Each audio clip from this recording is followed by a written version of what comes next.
Welcome back, ladies and gentlemen, to another episode of an Involved Review. I am your host, James Caleb Kitchens. I'm joined each and every week by none other than my co-host, straight from the SWN, the man who consumes more wrestling content than anyone in the known multiverse from all eras, even from North Korea, Caleb Stovall. Yes, that is so true. Take that, Platinum. yes. Damn it, North Korea. Anyway, so you know, tonight, the main event here tonight is definitely the A&E Biography Legends Shawn Michaels documentary, which we're a little bit late on because I had to take a vacation in the midst of all of basically our busiest time in our existence, purely because WWE wants to have their own Dark Side of the Ring. Yeah. Their own clearly inferior Dark Side of the Ring. Anyway, as we go into this, there's a couple things I want to talk about before we get into the Shawn Michaels documentary. We covered the Randy Savage documentary recently. I have not seen the Ultimate Warrior one yet. It's out, but I have not seen it. I don't have A&E, and so it's very difficult for me to catch these as they come out. Yeah. I've seen a little bit of it. I haven't finished it. But, I agree with what Cornette said here. It's like, if Warriors is positive, which I feel like it will be, then, they just kind of had it out for Randy. And, we didn't talk about this in our review because we were kind of really just being objective, covering the content that's there. But as, Randy's brother, Lanny Poffo, has come out and talked about, there's a lot of things in there that are kind of just stones being thrown at Savage that he is not here to defend himself against. And a lot of people have come to his defense. We did really ask, why in the blue hell Bubba the Love Sponge got several parts, talking in the episode. Other than, somebody that insulted Randy Savage for his own profit on his radio show on a weekly basis, I don't understand what he had to contribute. And Eric Bischoff and his wife have both said that if they had seen the documentary beforehand, that they would have declined to participate in it. Yeah. The only thing I could think of was, Bubba the Love Sponge is friends with Hulk Hogan. Right. Always has been, always will be. And I'm sure through that, he had conversations with Randy. Right. Even before he started insulting him like the dumbass that he is. Right. Coke Zero, everybody, not a sponsor. Yeah, I mean, I found it to be problematic. And let me just say that we will definitely talk about this because on our next episode, we are going to compare and contrast. So, fortunately enough, and this was a genius idea from you, Dark Side of the Ring is covering Ultimate Warrior at around the exact same time that A&E is covering Ultimate Warrior. Let me, if I could, I don't want to say correct you on that, but here's why I really wanted to do that.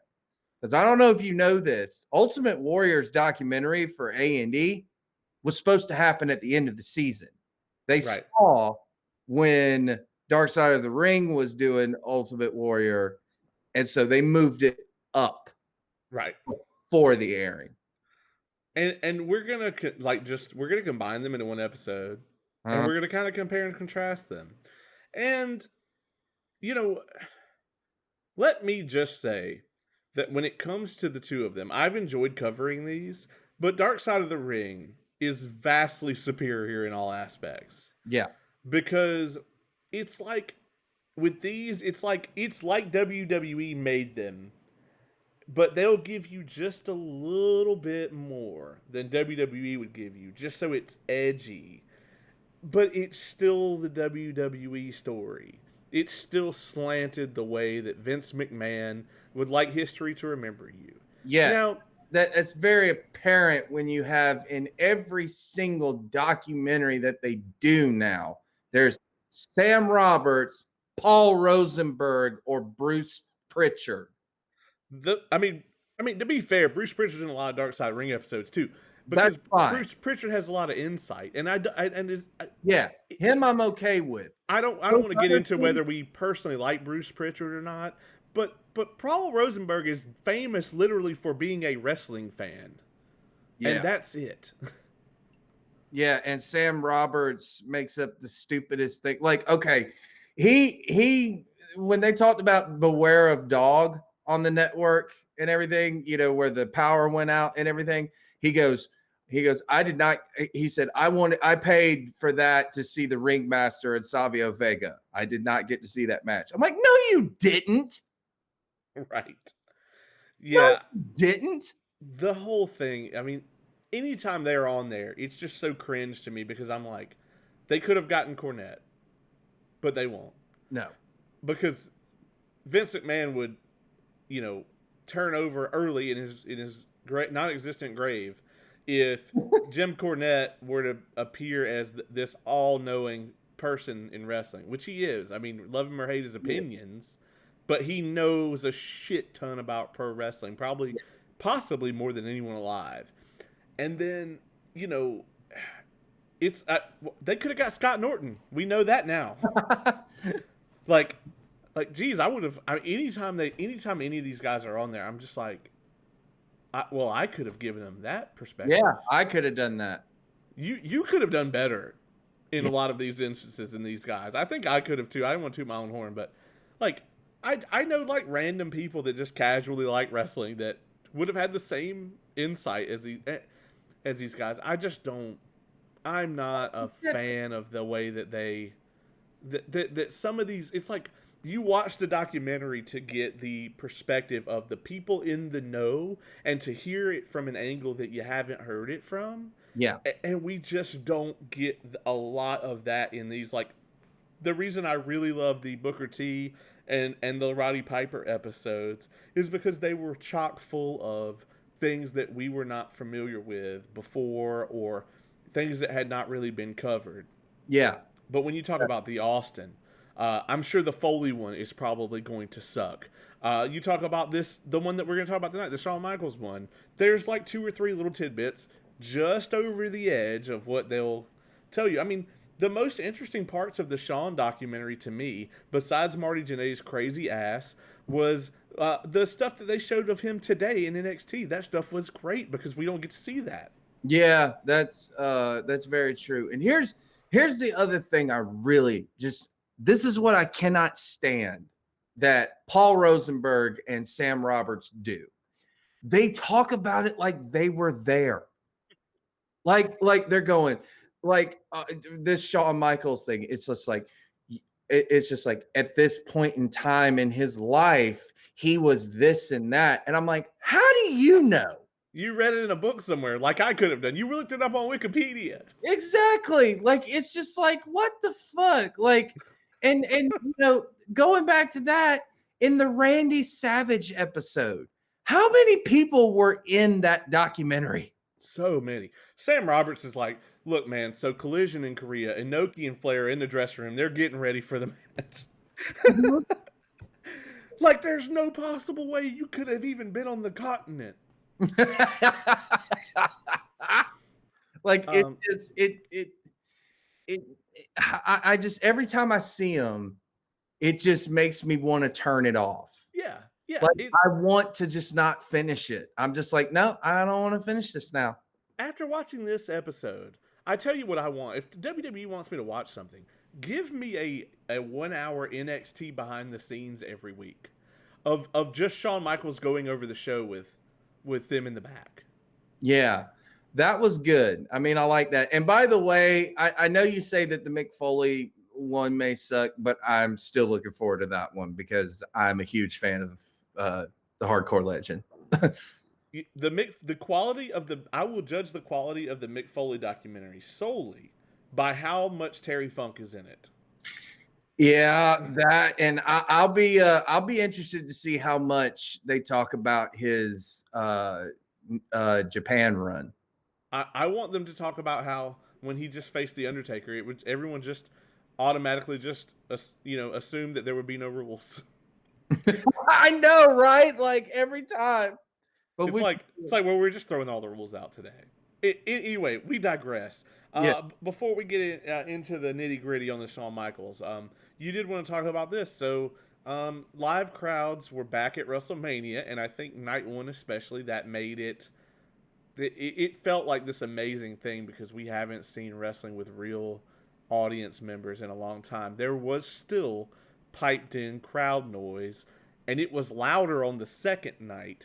Not for the Hogan segment though; they booed his ass, but as they should have, um, because he's a piece of shit. But anyway, uh, the whole thing, it felt special, even though if the live crowds are back, and I mean, I know AEW is not going to do it, but I predict that WWE will still pipe in crowd noise forever.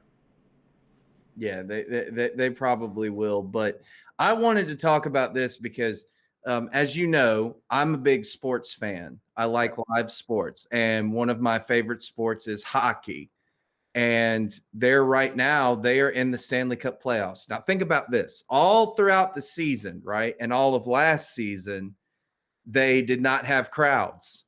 So, right here, when the Stanley Cup playoffs happen, they're letting in crowds.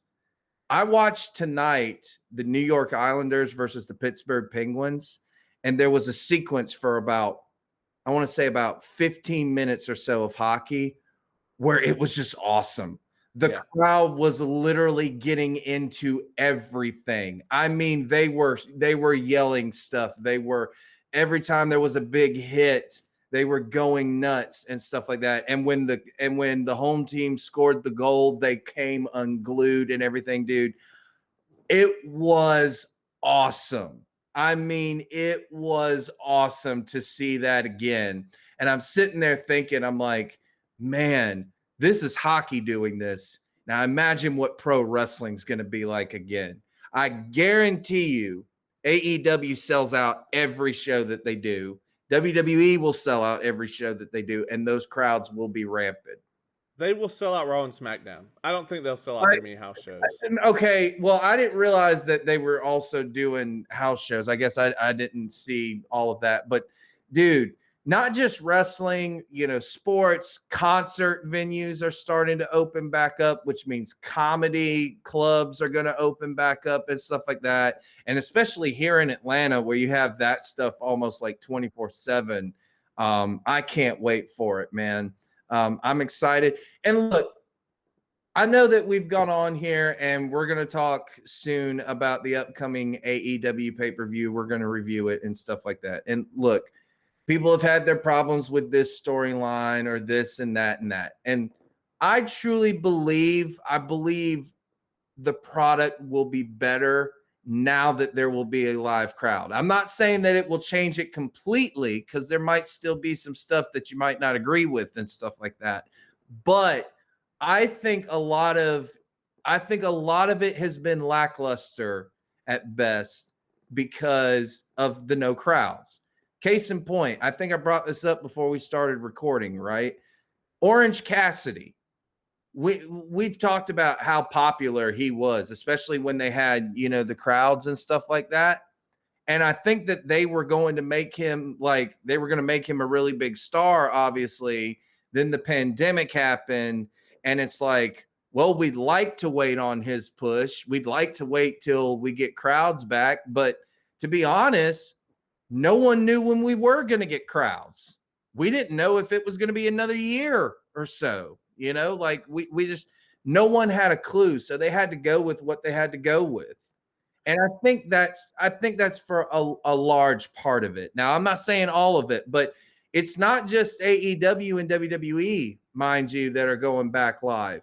Also, Ring of Honor just said that they're allowing fans back at Best in the World when they do their pay-per-view coming up. So they're going to be allowed in Baltimore. MLW is going back to live crowds. Their next event is going to be at the Philadelphia Arena, the 2300 building. So, dude, it's awesome. I can't wait for it. Yeah, I'm actually going to. I've never been to the new Brave Stadium. When they play the Padres, I'm gonna go. I'm not a big fan of baseball, especially not watching it live. I think it's really boring, but I am going to go to a game just because the stadium's 10 minutes from my house. And it's like it's an experience. It's something I want to do. Well, that's funny because I'm going to a Braves game in a couple of weeks as well, and I'm excited about it because I love sports games, and going to like attending them live gives you such a different feeling. Yeah, I feel like most of them that's true. Like I don't like football, but like I've gone to a Georgia game and really enjoyed myself. I feel like baseball's not.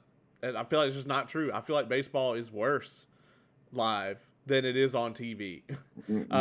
But that's just me. I mean, it might just be me. But I have a very lengthy response to the AEW thing.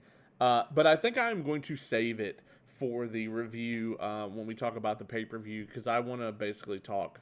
I want us to cover that in depth, and I want to talk about AEW at length and kind of what the return of crowds is going to be for them specifically. So, yeah, that's right. I'm Netflix blue ballsing you all. You have to tune in to the review. Next episode of Dragon Ball Z, you have to tune into the AEW review next week. We'll get it out to you as quick as we can. But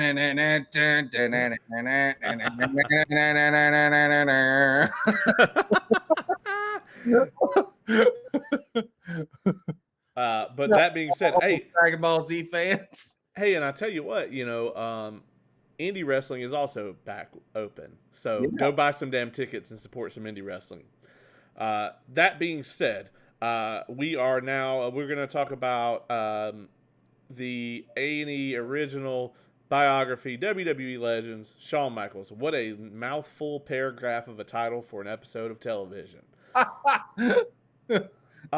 Okay, so listen. First thing I want to talk about, man. Very early in this episode, very early, Ric Flair, who many consider to be the greatest of all time, says straight up, Shawn Michaels, bell to bell, best of all time. Now listen, I am on that same bandwagon. I think Shawn Michaels, in ring, I think he is the greatest performer of all time, and I don't think it's close. Stone Cold agrees, Ric Flair agrees. So if Stone Cold, the man who's drawn more money than anybody in the history of the professional wrestling business, and Ric Flair, the guy who many consider to be the greatest of all time, both agree on this, I think that's an open and shut case, man. Yeah, I mean, and here's the thing. I like the fact of, and people kind of gloss over this, they think that when they say that, they're saying he's the greatest of all time. They just said, no, he's the greatest in-ring performer, where it's like, if you wanted a good match, you put Shawn Michaels out there. If you wanted your main event to go well, you put Shawn Michaels out there because you knew he was going to give a good match regardless against who it was. That doesn't mean he was the greatest of all time because, as we know, and as they kind of cover in this, he didn't draw the most money. He wasn't technically a drawing champion. Right. And that's the thing is, like, he's not the greatest character of all time. Right. That's Undertaker. He's not the greatest draw of all time or even the greatest ring presence of all time. That's Austin, Hogan, Rock. He's not he's not the guy who is going to cut the greatest promo of all time. That's your Flair, your Rock, your Austin. I mean, pretty much any of the big names on there. Hell, even Heyman, Cornette, and stuff like that. Yeah, Heyman, Cornette, Savage. There's that. But when that bell rings, and that's not saying he's even the most technical wrestler of all time, because you've got Styles, you've got Angle, you've got Malenko, Guerrero. I mean, however, when it comes to being a sports entertainer, I think that I don't even think it's close. Because Shawn Michaels, they talk about in his early childhood, they talk about how he had put these little matches together. That's not what most children do when they're talking about becoming a professional wrestler. When you're a little kid, you're like, yeah, man, I'm going to be the world champion. I'm going to go out there and beat up everybody. That's what little kids are coming up with, like, cool storylines for themselves and shit. and like the things they're gonna accomplish. They're not jotting down 5-star matches on notepads. I guarantee you those matches were probably amazing. Probably. Nobody's doing that. Dude, I'm going to tell you right now, I know people that have been in the wrestling business for almost 5 years that aren't doing that. Yeah. That are still thinking, like I said, a child would think about getting into professional wrestling. And not thinking the way that Shawn Michaels was thinking at, like, what, age 12, 13, something like that. Yeah. Amazing. Yeah. Amazing.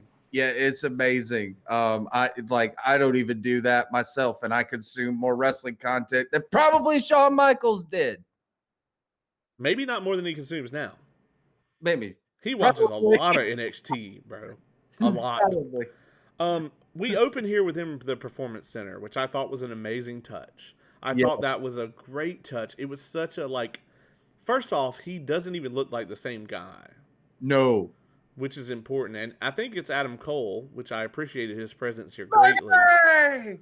Yes.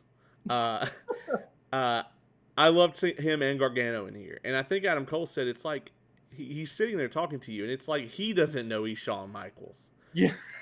Like, that would be so nerve-wracking for me, man. Like, you know, I try not to mark out for the talent, but he's Shawn Michaels. It's like, if he's sitting there trying to tell me something, dude, there's no way I'm going to be able to pay attention to what he's actually saying. I'm going to be sitting there like, there's Shawn Michaels.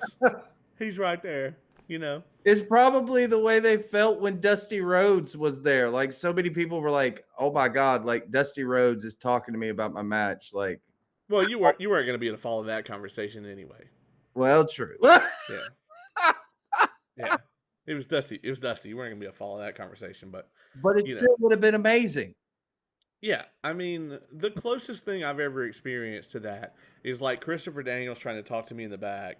And like, it's all I can do to just like look him dead in the eyes and completely force my brain to think about what he's saying and process it and not look like a complete bumbling idiot. And that was hard. And I can't imagine doing it with Shawn fucking Michaels every day. It's like you come to work and it's like, oh, hey, Shawn. You know? I didn't know you were marking out that much to Christopher Daniels that night. That's because I'm a goddamn professional, and no one would have been able to tell on the outside, but inside, completely losing it. But yeah, anyway, that's my little pat on the back for myself. Hey, I think I've gotten better at that. I used to be terrible at that when I walked into the business, but I've gotten better about that. Yeah, I agree. I agree entirely. But that, you know, everybody kind of has that transition into the business. Of course.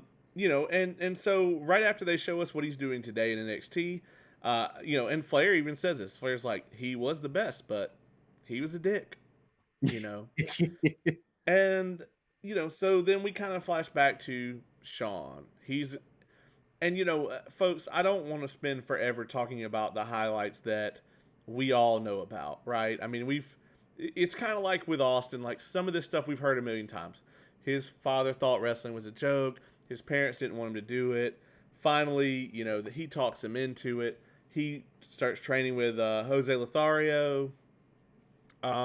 Jose gets him a job at what was it, Texas All-Star Wrestling? Yeah. Or no, it was Mid-South. Yeah, and then he went to Texas All-Star.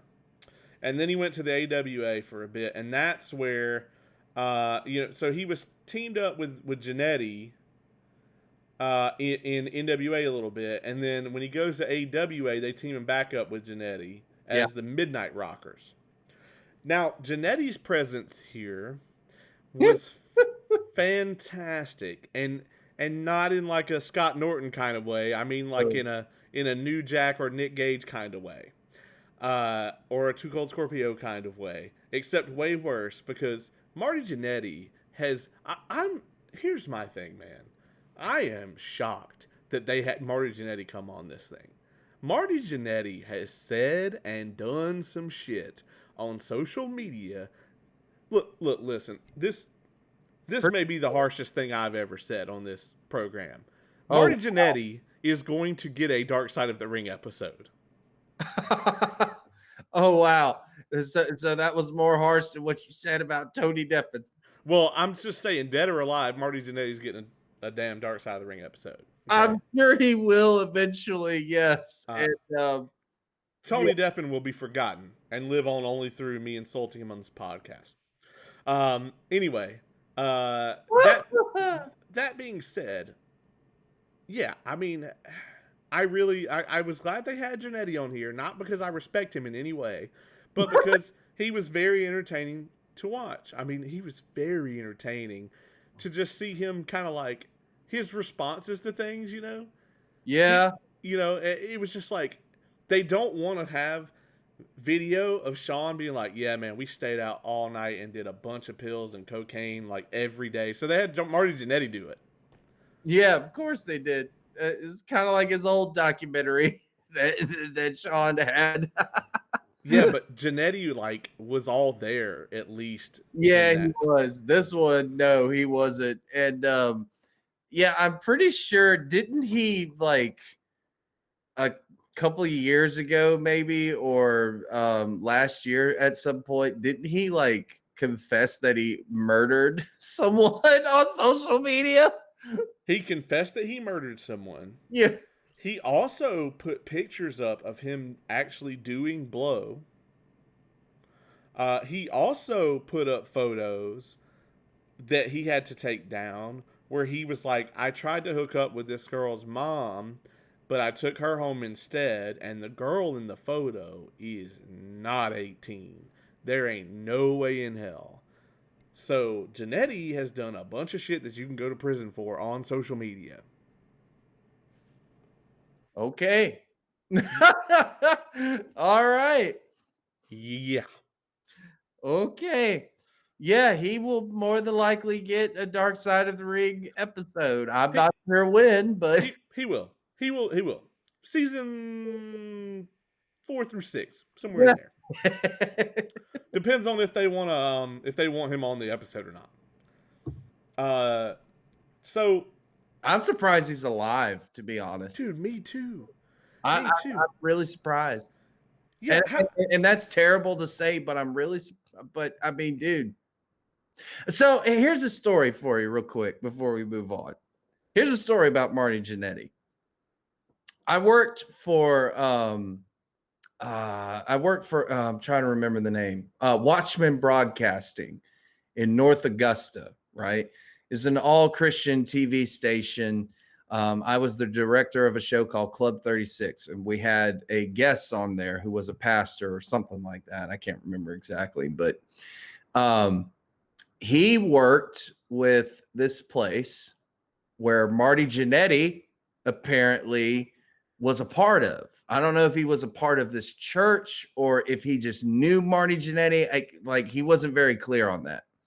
But he proceeds to tell me that Marty Jannetty he goes, dude, this dude comes up to me and he says, hey man, I'm in a bad way. Like I've had sex with all these girls. I've also had sex with guys for this stuff. And I've done all this and that. And he goes, oh yeah, that was Marty Jannetty. I was like, what? So yeah, he's an interesting individual. yeah. I mean, he was doing the whole like Christian like spokesman thing for a while until probably somebody caught on to the whole gig there. But yeah, I mean the con rather. But yeah, I mean he has been. All I'm thinking is like, how the fuck did this guy outlive New Jack? I know, man, dude. Real quick, I couldn't believe that when I heard it. I was like, holy crap! Like Yeah, I was like, what the fuck killed New Jack? You know, a damn heart attack. only New Jack could kill New Jack. That's it. Like only his own heart could take him out. But seriously though, I'm like, how the fuck? Marty Jannetty's got to have done more cocaine than New Jack. Like he's fucking 61. New Jack was 58. Anyway, that And being said, more than cocaine. that being said, these guys team up. They finally get hired by WWF at the time. Immediately get fired because of this damn bar incident. Now, they talk about after this, man, they went, they had a rough time. And, they talk about when they were, like Shawn said, you could get half your paycheck in blow from the booker, Yeah. which is madness. And he said, and we did that all the time. And now, we've kind of known that Shawn had a drug problem, but I think this is the first time where he's openly kind of talked about like him doing cocaine and shit on the regular. Back in, before they just kind of like, yeah, he was on drugs, and like they kind of beat around the bush a bit. I think so, but I mean, like, probably he didn't even want to talk about it that much. Like, he's like, yeah, I mean, Yeah. I can understand why you wouldn't want to talk about that too, Right. So he comes back to WWE. The two of them come back to WWE.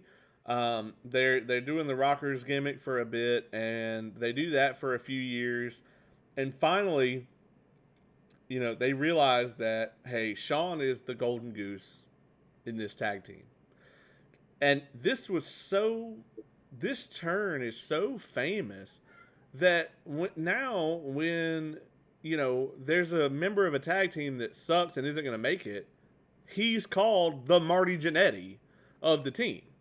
And this is the most famous tag team breakup of all time, I would say. Yes, I agree completely. That segment, because it was so different for WWE at the time. You had never seen someone slam someone like that into a glass, and it was very violent for at the time, and WWE wasn't being that violent. So it's talked about like that in instance. But here's my thing, right? I get everyone talks about Marty Jannetty was the failure, but let's keep in mind that the original plan was for Marty Jannetty to face Shawn Michaels at WrestleMania 9 at Caesar's Palace. Now, Right. not them when they did the breakup, but when he came back, that was what they were setting up for. And they had done it really well. Like Shawn Michaels was doing the whole looking in the mirror, fixing his hair and stuff like that. And then all of a sudden, this was such a cool camera shot. The mirror turns and it's Jannetty in the background. And it was such a cool shot. I was like, oh, that's so good. And they got a Royal Rumble match out of it, which was really good. But the plan was for them to go to WrestleMania and have Jannetty go over Michaels for the Intercontinental title. That didn't happen because of Jannetty's struggles and stuff like that. Demons reared its ugly head at that time. And you wonder, had Jannetty had the plan actually gone through, maybe Jannetty might have, I don't know if he wouldn't have done what Shawn Michaels did, but he might have been a little better off. Yeah, I mean, he wasn't a bad performer or anything. Yeah. Dude, even in the later years, when he came back and wrestled Kurt Angle, when Yeah. they were doing the build up to him and Shawn, which I consider the greatest match of all time. If you didn't know that, go check out the episode we did on it. But Yeah. that being said, when he wrestled Kurt, everyone was blown away because it was like Kurt was doing those challenges. It was kind of genius the way they did it because he was doing those ankle lock challenges or whatever, and like in a like at less than a minute he would make the person tap, and then Jannetty like went toe to toe with them. They had like a match. Yeah. And everybody was like, oh dang, he still has it. And then it was like, are they gonna bring him back? Like, is he gonna make a return too? And then it was like, nah. They probably like gave him a drug test and was like, nah. So Michaels gets suspended for having steroids in his system. We will be talking about the steroid trial at length in a later episode because Dark Side of the Ring will be covering it, and everyone is excited for that. Yeah, but here's the interesting thing, and this doesn't go with the steroid trial or anything like that at length, but Shawn is still, even after all of that, after him just basically telling everything, is still adamant that he did not do steroids. Like he's just like, I don't know how you found steroids in my system because I didn't do them. And if you look at him, you wouldn't be able to tell he would be doing steroids. You know, he doesn't look like someone who was doing steroids. Yeah, I mean, he's kind of he talks about this a lot, and Shawn is really the guy that broke this barrier um, with the small guys in wrestling. Back then it was like the idea that someone his size could be the WWF champion was completely ludicrous. Yeah. It was insane to even think about that. So, you got Shawn, he's doing everything he can. And I'm not saying that, like, I'm not saying that excuses the fact that he was doing it, but it's still, that pressure was on him, to bulk up and be as big as he could. That being said, we have the infamous ladder match against Razor Ramon. Everyone knows about this. I don't really feel the need. However, we talk about the WrestleMania 12 match, the Iron Man match, which is naturally the next big milestone. And one of the things that I really thought about watching this is it's like back in this era, WWE every few years or so, you would just get this match that was just so special, and had this intricate build. And where is that today? It's called 3 hours every Monday, 2 hours Friday, 2 hours Tuesday, and then a whole network. But it's like, it still feels like they could build up to these incredible, like, epic matches. I mean, You could. we talk a lot about Sasha and Bianca, which still, to me, I mean, love that match. But it's like, the build up for it wasn't great. We all wanted to see it because we know the two of them can go. Yeah. The build up was ass. Like, it wasn't well thought out or anything. And then after that, it just fizzled all out. But for 20 minutes, we knew that we were going to get to see them perform. And it was the main event, and it was incredible. And that's like the best they could give us. And it's like, you look at Shawn's career, and you're like, this is just Shawn. This is just Shawn. And you look at the build up to things like the first Hell in a Cell, which they didn't even talk about. Or the ladder match, or this Iron Man match, or the Kurt Angle buildup. I mean, that's what made that matchup even so good in the first. Or the Undertaker versus Shawn Michaels 25 match, Heaven versus Hell. The buildup for it was tremendous. And hell, they built up to the second one for a year. Yeah, they did. That's the first time I ever recall them setting a match up a year in advance. Other than Rock and Cena. Well, that happened afterwards. I was going to say that was after. Yeah, that happened afterwards. Yeah. Because we were there. yeah, that's true. So yeah, I mean, it made me sad. But, we know now after Dark Side of the Ring that it's like, for this Iron Man match going into it, Shawn was like babied by the office. They gave him all this time off, all this time to just train, and then like Bret's out here defending the title. He's working, Yokozuna, Hogan, like everybody. Like, he's just working person after person after person.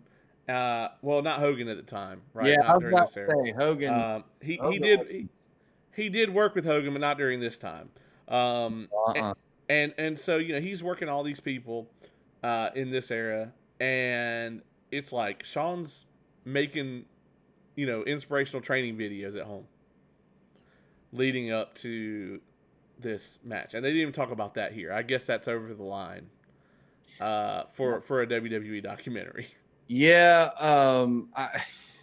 and here was the thing too, Bret, and I'm sure we'll probably go over this for Bret's documentary as well, but Bret was having some of his best matches at this point. I mean, he had a match a few months before WrestleMania, the Iron Man match with the British Bulldog that I went back and I watched, and it was incredible. I loved it. It was great. He even had a great match with Diesel. And the only one who's ever been able to say that they had a great match with Diesel was Shawn Michaels. Agreed. Like that no holds barred match that they had it in your house. That match is awesome. I don't care what anyone says. Like, it's so good. I mean, and that was the thing. Yeah, Shawn Michaels, he was really babied by the Office, and it's funny, right? Because Vince McMahon, a year before all of that, Bruce Pritchard and Pat Patterson were the real big advocates of Shawn Michaels. They were like, look, we're telling you, this guy's good. You need to push him to the moon and stuff like that. You need to put the title on him, Vince. Like, they suggested that. This was Vince McMahon's reaction. And Bruce Pritchard says this, and I quote, he says, Shawn Michaels will never be the world champion. Do not bring it up again. Don't even mention it. He will not be a baby face. He will not be a champion. It will not happen. And then a year later, Vince McMahon goes, am I the only one who sees we have a baby face on our hands? That's Vince. It's not a good idea until Vince thinks it's a good idea. And Pritchard just goes, are you serious? Right? Yeah. I mean, that's it. That's Vince McMahon in a nutshell. It's not a great idea until it's his idea. Exactly. You know, and it's funny that you mentioned that because you know, also the only good matches that Goldberg's ever had involved Shawn Michaels and then also Bret Hart. DDP. Yeah. I was just making a joke about, you know, him kicking Bret Hart in the head. And well, yeah, that's true. But yeah, Goldberg DDP Halloween Havoc. You don't have to tell me. I love that match. Yes. DDP is underrated. So let me say this because, all right, so, you know, Michaels, you know, we all know the story. He gets the Iron Man match, and the thing about that Iron Man match, you can't do it today. Like, I know people try, but let's be real honest. 1 hour matches do not get over today. No. People's attention spans aren't there. Mine too. Like, I love that match between him and Bret, but like, I'm not gonna go. I've watched it like 3 or 4 times, but I'm not gonna like sit down and watch it on a regular basis. And there's nobody today that I want to watch wrestle for an hour. I just don't. Like, I think a 20, 30-minute match is fine. I just, you know, I would much rather see like a 2 out of 3 falls or something like that. Or like, I mean, a 30-minute Iron Man match is like, that's still long, but it's like, is it an Iron Man match though? If it's 30 minutes? I don't know. Dude, I have different thoughts about the Iron Man match, to be quite honest, because I look back on it and here was what the match was missing. It was missing that sense of kick out at any time. You Right. know, like, it's missing, like, you live for basically the 1, 2, 3, everyone goes nuts, or even the tap out and stuff like that. And you can't do that with an Iron Man match until like the last 5 minutes, you know, kind of thing. It just, I don't know. Like, I would have preferred them just to have a regular match. I kind of would have preferred that. I'm not saying that the match wasn't good. The match was great, but I'm saying that I thought that it should have just been a regular match. But that's just me. And I don't mind if you go to an hour-long time limit draw, where it's like you have the people invested in the match that they don't even realize that it's been an hour, kind of thing. Like the time limit, you know, went past it. Like, for example, CM Punk versus Samoa Joe, Ring of Honor. Those are, you know, 2 of their matches are hour-long draws, but you didn't know that going in. Right. But if you say to the audience, okay, this match is going to be an hour, well, then fans might kind of be like, ugh, do we really want to watch that for an hour? Right. And that's kind of the thing is too, is it's like, you'd never see me book an Iron Man match at a show. Mm-hmm. Because like, nobody wants to see that. They just don't. I mean, they just don't. And so yeah, I mean, I think like in a 2 out of 3 falls or like a 3 stages of hell or something like that, it's like you've put constraints and limits on it. And you know, if you want to have a good match that goes 30 minutes or something, then fine. But like, you know, you have to know, like, you have to feel the crowd. 10 minutes in, if the crowd is losing their shit, and you're like, let's get them higher and higher, and they keep responding to what you're doing, fine. But you have to have veterans in the ring who will sense that crowd start to go down and go, all right, well, we have to take it home now. Yeah. And so that's where it comes in. And yeah, if you set it at an hour, you're stuck. If you get it to 15 minutes and that match is a stinker, you can't just be like, well, you know, we're gonna take it home now. You got to go an hour. So Yeah. I agree with you. You're putting too many limits on yourself. It was amazing for this, but it's like I think this should have been the only one, honestly. I think that, like, as much as I like the match, I think Michaels had better matches. And Oh yeah. I think Bret had better matches. And you know, we don't need to go into the whole DX Tyson angle. I mean, you know, we know from the Undertaker documentary, this is kind of the coolest thing about this. We know that Undertaker was on the other side of the curtain. And he's like, if Shawn doesn't drop this belt, I'm gonna go out there and he's gonna drop that belt. And they didn't. I thought they would talk about that here, but they didn't. Even though they had Taker on, which I really appreciated. But let me just say this: I think Shawn's the best. I think if you just consider his career 2002 until he retired, I think that's the better run, man. That's the better run. He was better in the second half. He just was. Because he had a clearer head.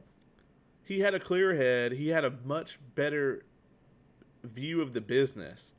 It's like he didn't have he wasn't this guy that nobody knew that was trying to prove himself.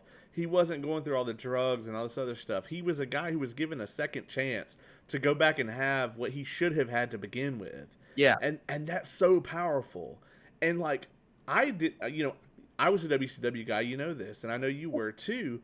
My Shawn Michaels is 2002 Shawn Michaels and beyond. It's not. I watched the you know the old Shawn, and I'm like, I don't really know. Like I know that's Shawn, but it's just like it's not the same guy. Yeah, and I mean they make that apparent on this documentary. Like they basically say, if you look, like, there is a lot of people who worked back then with Shawn Michaels who see him now today, and they're just like, I can't believe that's the same guy, because apparently he was terrible to deal with. Yeah. I mean, but he'll even tell you that himself, that he was. I mean, he was a huge pain in the ass. Yeah, but you know, you have to give him credit for turning his life around. You do, And absolutely. Yeah, and I'm glad he did, and I'm glad he came back for that second run, man, because it has some of my favorite matches of all time in it. I agree. And dude, some people talk like they didn't like the second run of DX, and I disagree completely. I thought it was great at times. Like, I loved the DX versus the McMahons. Yes, that was great. I really liked the Shawn Michaels and God versus You like Shane. Yeah, yeah, I thought it was hilarious because only Shawn could have pulled it off, you know. And then like leave it to Vince McMahon, who's like, I think you know I can face God and win. You know, I will say Vince McMahon cut some of the most classic promos I've ever seen during that run. Like when he was standing there in the church, and he yes, goes, "Blessed be the name of Vincent Kennedy McMahon." I lost it. I did think that was funny, but I wouldn't. I don't think it's a good idea to have on pay-per-view Shawn Michaels and God versus the McMahons, or the Father and the Son and the Holy Spirit squad. dude, it's a crazy, ridiculous WWE thing, but I liked it. I mean, I understand that it's horrible, but I liked it. I just liked it. I would never book it. It's a ridiculous angle. Say hello to my cat, everybody. You can see him way more clearly than usual. Yeah, that I enjoyed it. So we get into the comeback. They didn't really talk about the DX return a lot in this. They talked about the original DX. Um, I wasn't a huge fan of the return, but mostly because like it felt like okay, so we had heel Triple H in his prime, and then we had face Shawn Michaels in his prime, and it was like, yes, the two of them together are incredible, right? And you know them doing the super kick into the pedigree, amazing. But it was also like, it felt like we're taking two of the best tools we have and we're putting them together, and so now they can only be on one segment, and it's like, well, I would rather see Shawn off doing this, or I would rather see Hunter off doing that. So that was my like kind of issue with how long it lasted, you know. But they did some amazing angles in there. They beat the ever loving shit out of the Spirit Squad They did. so many times. They did, and they have one of my favorite Hell in a Cell matches, which is the handicap match with the McMahons and the Big Show versus DX in the Hell in a Cell. Yeah, And it is brutal. it is. It Even really is. Even with the most ridiculous spot I've ever seen in a wrestling match, which is where they pantsed Big Show and they shoved McMahon's head up his ass. What would I just say? Right. Statement. They talk about the Flair retirement. I loved that they talked about that. Um, Man, you know, that moment, and I agree with Flair on this, is like, that moment is so special. Like, if you're a wrestling fan, there's no way you can watch that match. Like, after the documentary, I went and watched that match. Yeah.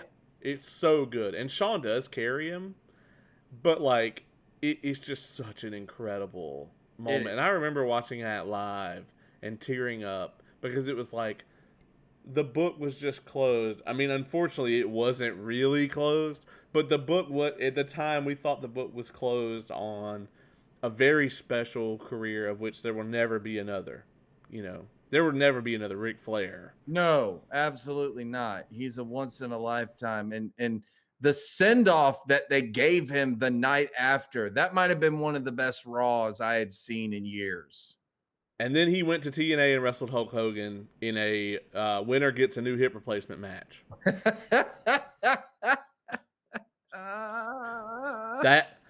That shit was hard to watch. Anyway, when they covered the Flair retirement, I'm sitting there and I'm going, okay, well they didn't talk about Angle, but that damn sure means. And then the next screen that comes up, WrestleMania 25, and I said yes, please, because I thought for a minute that they were gonna go off without talking about the Taker match, and I was so glad that they talked about this because, I mean, to so many people, it's the greatest wrestling match to ever happen. It's dude, it's hard to argue because you go and you watch. I say it because when I watched that live, I legit did not know who was going to win that match. When you watch that match, you have no idea, and you almost don't know who you're rooting for. I remember the build up to that match, and I remember thinking, okay, well, you know, if somebody's going to beat the streak, I would love for it to be Shawn. Yeah. And I didn't really think in my head, and this is one of the crazy things about him retiring when he did, is Shawn did the thing that no one in wrestling does other than like Steve Austin, and when he was no longer in his prime, or when he felt like he could not be in his prime rather, for very much longer, he left. Yeah. I think Shawn, I mean, just like when Austin could have wrestled 5 more years full-time schedule. You Hell, think so? Dude, here's the thing, man. In 2015 or whenever, when he was doing Tough Enough, you remember when they brought Tough Enough back and had Austin host it? Yeah. Austin said then, he said, I could work a full schedule for 2 years. And that was then. That was like way like 10 years after he retired. Yeah, that's Uh, true. Now, I don't think. Here's the thing. I think Austin could have had. Nobody did this back then, but if they would have put Austin on the Taker schedule or like a schedule like AJ's doing now, where it's like, if like he just has to do SmackDown and pay per views, I think Austin could have had quite a few more years of being at the top. But like that wasn't how it was back then. You had to be at Raw, you had to be at SmackDown, you were the marquee at the house show, you were the draw there. It was like they can't take Stone Cold off. Like even if he's not gonna wrestle, he has to be there. He's got to come out and stun somebody. Yeah. Um, and Michaels, when he came back in 2002, man, he basically worked a full time schedule for that whole rest of the time until he retired. I mean, him and Jericho feuded for forever. Yeah. That's one of the best feuds, man, is all the Michaels and Jericho stuff. I mean, they had the match at 19, and that's what everybody really like remembers. But man, when Shawn, had the feud with Jericho, when he was doing the suit thing, when they were doing Jericho and all that, man, they had some. Yeah, they had some amazing matches. That ladder match they had for the championship, where Jericho punched his wife. yeah, yeah, incredible, man. Oh yeah, great stuff. Yeah. Just amazing. Like Michaels definitely had some. Dude, the match that he had with Triple H, even his matches with Triple H, All of them, even the chamber matches. yeah, the chamber matches. But dude, the Hell in a Cell match that he had with Triple H, oh my god, that's still one of my favorites as well. And also the match that he had, the return match at that SummerSlam that they talked about, where Michaels hasn't been in the ring in 4 years. Everyone's worried about him. It's like, dude, if you take one wrong shot on that back, you could be paralyzed. You could do this, like we don't know. And Triple H is just like, I won't let anything happen to him and stuff like that. And I would believe him and stuff like that. But, Triple H said it. He's like, they locked up at least 4 times. And in about 4 minutes, he was like, holy shit, this guy has not lost a beat. Like he didn't lose a step. He came back better. I remember watching that and going, this guy hasn't been in the ring for 4 years? I'm like, he's the best guy on the fucking card. Yeah. Like, it was like, it reminded me of like when Ricky Steamboat wrestled Jericho, when he came back. Yeah. And like Ricky Steamboat was old. And it's like, what? But this was at another level. Like Shawn was competing, like we were watching, 2002 Shawn Michaels and beyond. I think 2002 Shawn Michaels until he retires is his prime. Yeah. That's prime Shawn Michaels. To hell with all the stuff he did before. Which a lot of the stuff he did before was great as well. Yeah, I mean, it's not like he wasn't amazing. He was still amazing, but it's just like the man had 2 awesome Hall of Fame careers. You know, it's like he should be in the Hall of Fame for the first half and then again for the second half. Exactly. I want to talk a little bit before we wrap it up, just about the stuff with NXT, man. I think it's a huge testament to NXT that he's there. You wonder why NXT is so good. And to me, I mean, I think NXT is the best program on a national level. I think it has been for a long time, especially, like, it's not as good right now as it was a few years ago. But a few years ago, it was the best wrestling, period. I mean, like, you look at, like, the era where, like, Balor and Joe were wrestling for the NXT Championship. Yes. Holy shit, man. Yes. Or Zayn and Owens, or, I mean, you remember when Nakamura came in and wrestled Sami Zayn. I mean, that match, like, that takeover, it was mind-blowing how amazing those shows were. Oh, and Takeover was blowing whatever WWE was doing out of the water. Yeah, I've said it best, or I've said it best. I was like, God damn, Caleb. I've I've said it before on this I don't know if I've said it on this program, but I've made it a point. I said NXT New Orleans was one of the best wrestling events I had watched on TV in years. Ever. Yeah. It was amazing from start to finish. Just everything about it was great. But I think NXT was a lot better when it wasn't 2 hours live on USA. Yeah.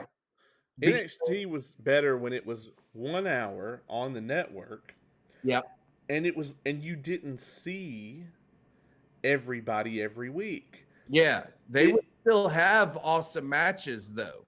Yeah, but it's like, if Gargano's challenging for the title, he doesn't come out every week. One week he'll come out, maybe he'll have a match or a promo or a segment, and then the next week you have like a pre-tape with him where he's just talking about them having this match. Building up to the match at Takeover. It's almost like the purpose of the weekly NXT shows was to build up to storylines that could be resolved at Takeover. It's this amazing formula that no one's ever heard of. It was so hard for me to keep a straight face I while I was know. saying that. I know. I was just like, he said it so serious, but I know he's being so sarcastic. Yeah, yeah. However, I guess we could just have 5 hours of infomercials, every week to sell the wrestling program, the wrestling pay per view that happens every 3 weeks that isn't good. But anyway, you know, so I think a lot of what he's doing. I mean, you think about that, like you watch him sitting there in the production bay at Full Sail at NXT at the Performance Center, and it's just like Shawn Michaels and Triple H are sitting there producing this show, and you're like, who's a better agent than Shawn Michaels? Only ones that could rival him are like Arn Anderson and Pat Patterson. And I love nah man, I like listen. I got all the love in the world for Arn, but the shit he's letting go on AEW, nah man. However, a lot of people don't know that Arn Anderson was John Cena's agent Yeah. during his prime. And I think a ton of Cena's success is owed to Arn Anderson. Oh yeah, absolutely. Because he is a genius. And I'm sure he's protesting the shit going on over there. Just no one's listening. I'm sure he is too. But here's the thing, and we could go on about that on another, And we will. But I'm sure we will.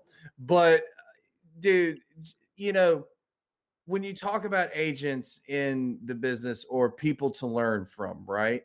Shawn Michaels, it's like a lot of the times when you go for a wrestling school or you go for wrestling events and stuff like that, you're like, well, what qualifies this person to do this and everything? And it's like, all you have to do is just be like, Shawn Michaels is training people. Oh, okay. Well, that's the guy I'm going to go learn from because he's literally done everything in this business. Oh, Triple H is running this operation. Okay. Yeah. It's going to be successful because he's done everything, Yeah. I was watching that segment so jealous because it's like what I would give for us to have a big event, like and for me to be able to sit down in like a conference room and put like 3 different angles of the matchup and just watch it with the talent and talk about it. Yeah. That's just such an amazing setup that, like an indie show just doesn't have the capacity for. But Yeah. Man, I think we've said just about all we could say about this one, man. You got any closing thoughts on this before we wrap it up? Just that this documentary, while I liked it for the most part, it was pretty good. And I like looking back. I like looking back at the highlights of Michael's career, and what that made me want to do was go back and watch a lot of his old stuff. So I've just been watching a lot of his old stuff. And I watch it from any era. I think the guy truly is the best in-ring performer because, I mean, dude, he's one of those guys where even if he was inebriated, right? Even if he was on drugs or whatnot, he was still reliable enough. Think about this. He's still reliable enough, though, for it to be like, hey, I've got a big event and I need a main event or I need a really good match on this card. Boom. Put Shawn out there. You've got him. Agreed. Yeah. I will say this, like, I am ready for these to be over. I am. Um, like, we have 3 of them left, and I'm enjoying reviewing them and talking about them. But it's like when we went and saw the Booker T one, I was really excited. And then when the Austin one came out, I was like, well, we're gonna know most of this stuff, but I was still really excited. And then Dark Side of the Ring came back, and I was like, this is not the same. Dark Side of the Ring is so good. And when you're watching Dark Side of the Ring side by side with these, it's like night and day in terms of the quality, the entertainment value, the knowledge value.